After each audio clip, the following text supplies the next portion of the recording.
It's been a while since it's been this warm for this long in western New York, and it's also been a while since we've used the word drought.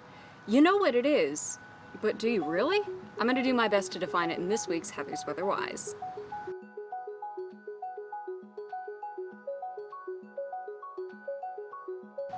Hypothetically, if I said we're in a drought, you'd know what I'm talking about. But for clarity, we're not technically in a defined drought. And that's the key word, define. How do you define a drought? It's kind of a funny thing. We know exactly what it looks like, but it's tough to put into words. One reason drought is so tricky to nail down is that it looks different for different climate regions. If Phoenix, Arizona only gets 8 inches of rain in a year, it's dry, but probably no biggie. But if Buffalo got 8 inches, we'd be at less than 25% of normal. That would be a catastrophe. That's a really extreme example that probably won't ever happen, but you get the idea. A drought isn't one size fits all. It gets even more hazy when you factor in drought impacts, and I don't just mean a brown, crunchy backyard. I mean large-scale disruptions to things like agriculture, business, and the water supply. So it's not just meteorology, it's hydrology and climatology and economics. No one is an expert in all of those things, so a collection of agencies work together to release what's called the U.S. Drought Monitor every week. Its main purpose is to trigger disaster declarations and determine which farmers may be eligible for some kind of assistance, but sometimes we show it during a weathercast to give you an idea of where the droughts may be impacting areas the worst.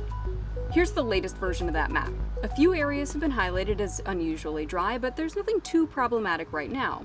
2020's annual rainfall is just slightly below normal for this date in Buffalo. Our last big drought was in 2016. By the end of September, which is what you see here, Buffalo was 7 inches behind on annual rainfall. You could argue that 2001's drought was actually worse though. It wasn't as severe, but it did last longer for a larger part of the area.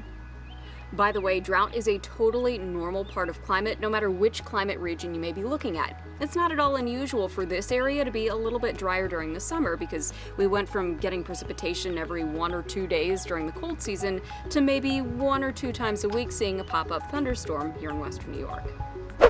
Even during that drier period, Buffalo can bank on a reserve supply of groundwater thanks to Lake Erie and other surrounding waterways. The problem is when any kind of water scarcity lasts for too long for a region. And remember, too long is extremely dependent on which region you're looking at.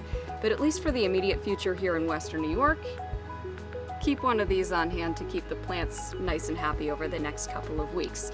That's it for this week's Heather's Weather Wise. I'll see you next week with a new topic, but until then, remember it's good to be a geek.